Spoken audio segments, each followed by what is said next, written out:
I simply didn't think of myself as an atheist. I didn't use the word, in the same way that I don't think of myself as a non-astrologer.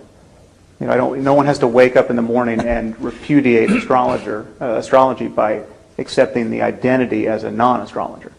And there's no one virtually no one believes in Zeus, and we haven't defined ourselves in opposition to paganism. We're not non-pagans.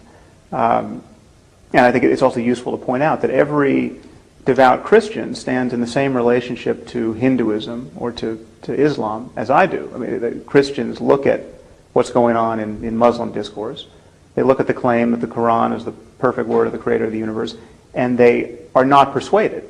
And that's all my atheism consists of. I'm not persuaded by these patently ridiculous claims, and I am persuaded by the evidence that these people are part of a culture that is designed to not look critically at its own discourse. And so Christians can see that of Islam. They can point out the errors of thinking there. They just don't point it out in Christianity. From my point of view, I don't think, this is where I may differ from some of my colleagues, I don't think the word atheism ultimately is necessary or even useful, and I think it's actually, in the end, harmful, because the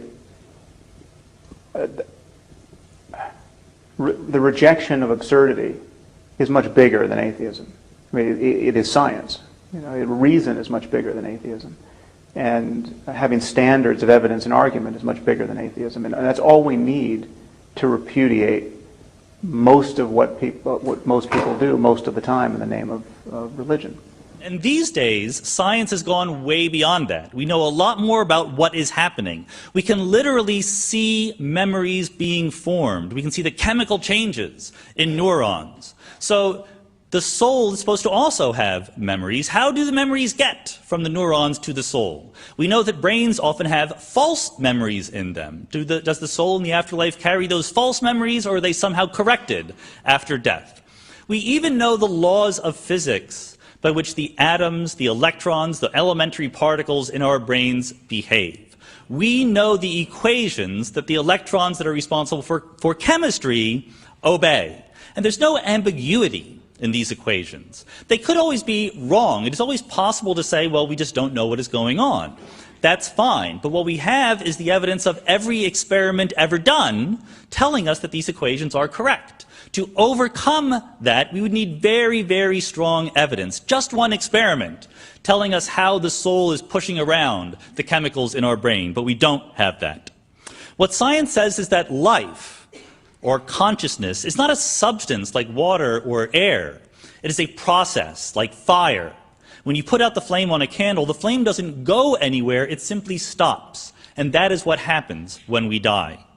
So we're faced at the end with two scenarios. One scenario says that everything we think we understand about the behavior of matter and energy is wrong, in a way that has somehow escaped notice by every experiment ever done in the history of science. And instead there are unknown mechanisms that allow information in the brain to be transferred to blobs of spirit energy that persist after we die and can talk to the other blobs of spirit energy, but don't talk to us except sometimes they do.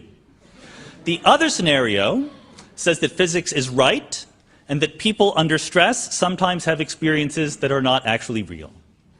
On the basis of rationality, it is not a difficult decision to choose between these two options. On the basis of emotion, it might be difficult, but we need to have the courage to live life here in the actual world. Thank you. No, well, most values of most religions are not at all peaceable. They include the toxic notion of the immortality of the soul, which means that if you kill someone, you've just sent him off to a better world. It's just a rite of passage, like a bar mitzvah or a midlife crisis.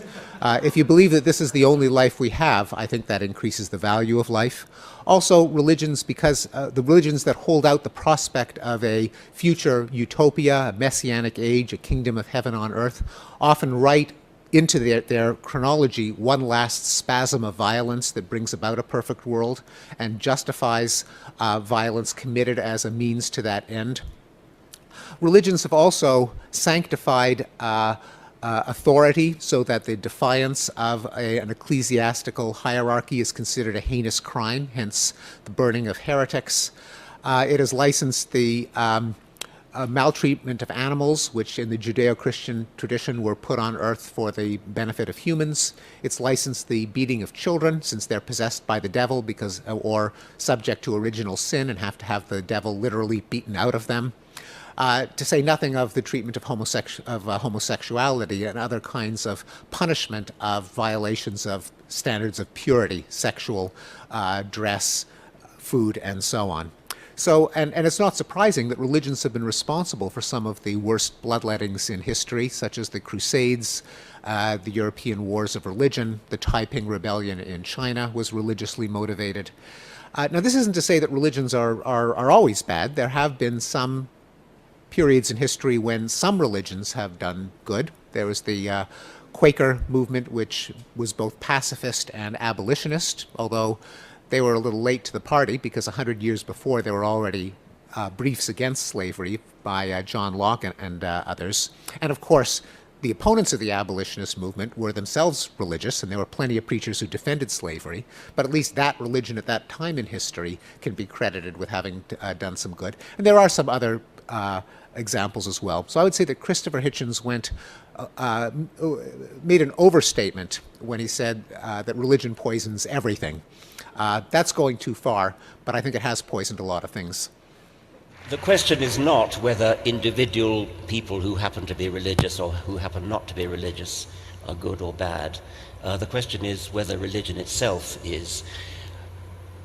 I think there are aspects of religion which are bad in themselves. I think that the idea of blind faith, believing something without evidence, and sheltering behind the right to hold faith, such that you can justify doing bad things because your religion, your faith tells you it's the right thing to do. Many good and righteous people who believe themselves to be good and righteous have done terrible things precisely because they believe that they're doing it for their God. So faith, blind faith, can have that bad effect. For myself as a scientist, I'm accustomed to saying that the thing that I really object to about religion is that it teaches us to be satisfied with not understanding, teaches us to be satisfied with pseudo-explanations which are really not explanations at all, things that sound good.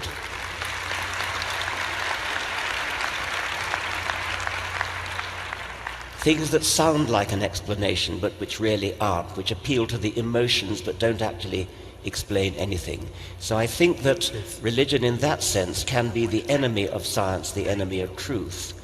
But this evening I'm reflecting more that what may really be the enemy of truth and the enemy of science is willful obscurantism, whether it comes from religion or not. Religions undermine respect for the only way of acquiring reliable information about the nature of the world. Religions encourage the pursuit of understanding by the contemplation of navels and the achievement of comprehension by adopting a variety of ways of stemming the flow of blood to the brain. They encourage scavenging hints about the nature of reality by the close analysis of those ancient, politically edited compilations of folk tales referred to as sacred texts. If you favor self-deception, then vote against the motion. If you consider that society is enhanced by honesty and by unbiased perception of the search for truth, then vote for the motion. Thirdly, religions undermine respect for evidence. Religions harm societies by disfavoring evidence in favor of faith, preferring mass hysteria, superstition, priestly authority, and the propagation of beliefs by cultural conditioning over controlled, careful, circumspect, public, unbiased inspection. If you consider that introspection and submission to authority mark the path to understanding, then vote against the motion. If instead you consider that truth is not arrived at by fanning the flames of a crowd's opinion, but by circumspect public scrutiny, then vote for the motion. Point of information. Take it. Within Islam, there is a procedure to alter the text according to modern society, which relies on logical analogies that are drawn from the real world and a logical process that is followed to reach the conclusion. How then does it block logical interpretations of the world around us? Thank you. All religions pride themselves on developing analogies, normally after the truth has been discovered by scientists.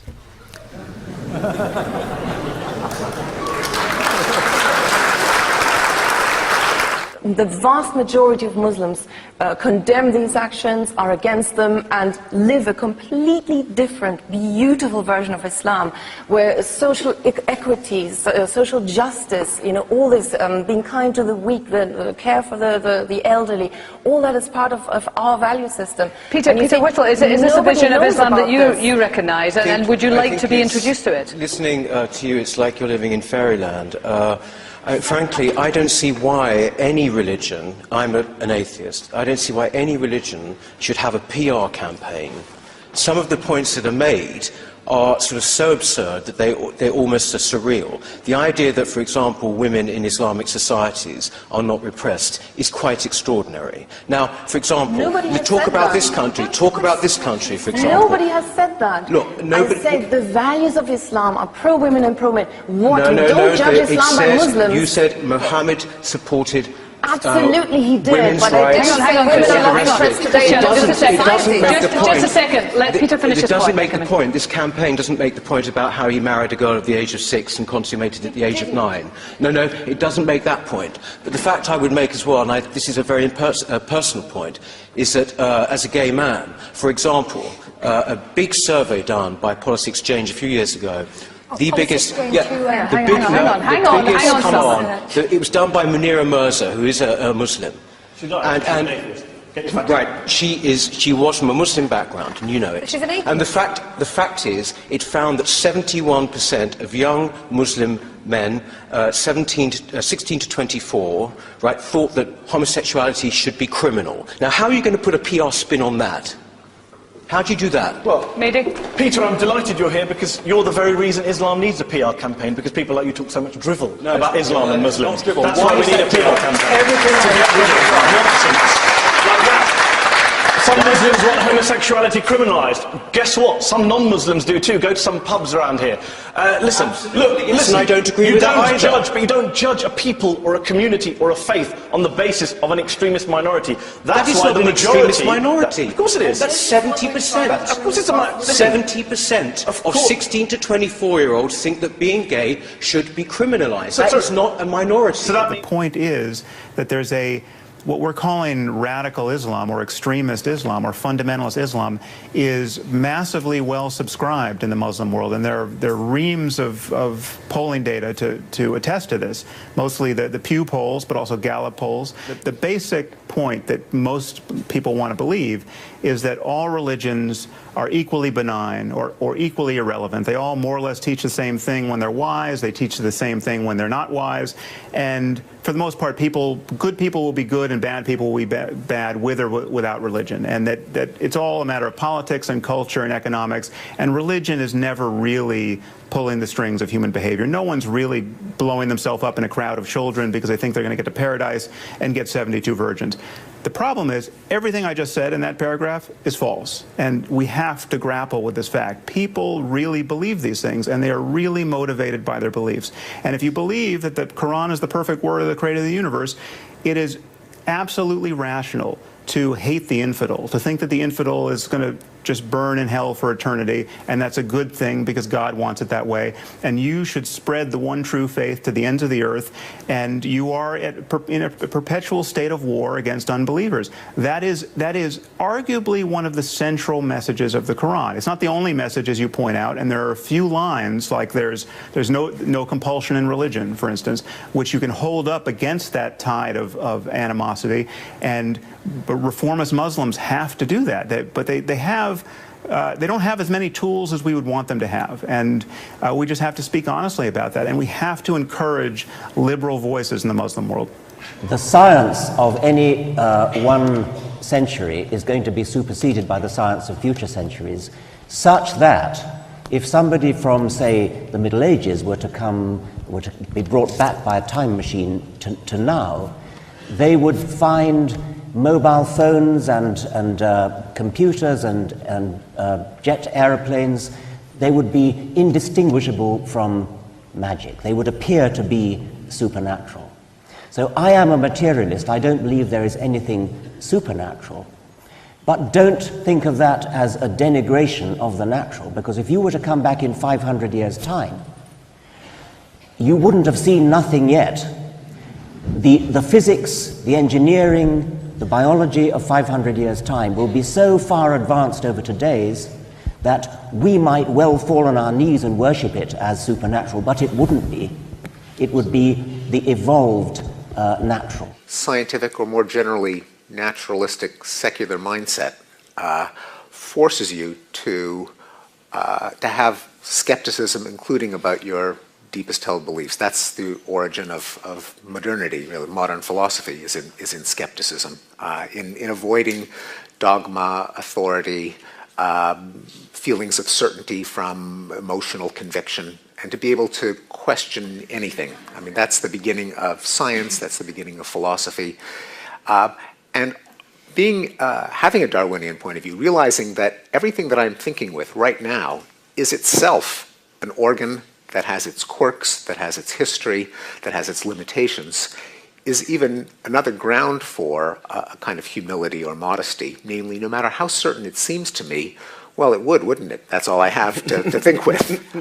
So I think of it. It's a certitude machine, isn't it? It's a certitude machine, exactly. And one of the things we know as psychologists is that we're apt to be more certain than we have any right to be.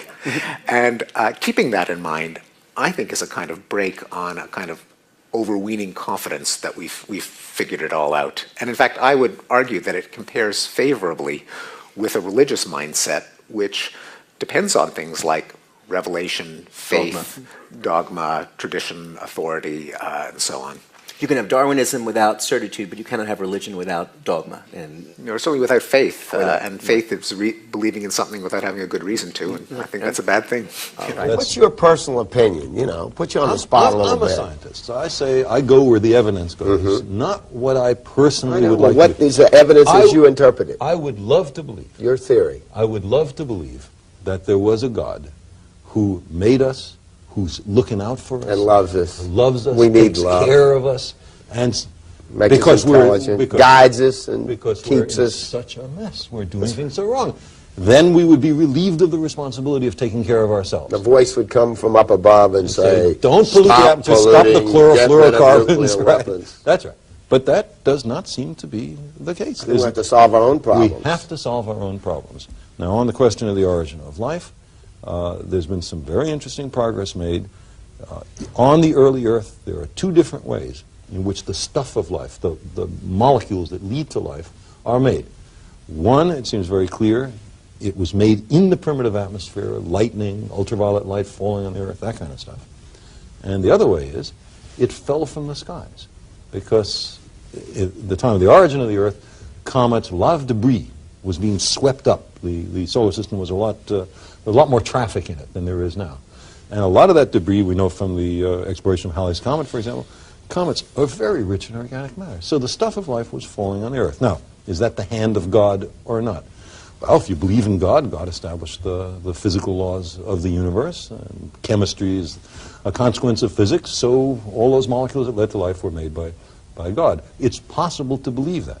I'm not opposed to that idea, but I just say there is no evidence for it.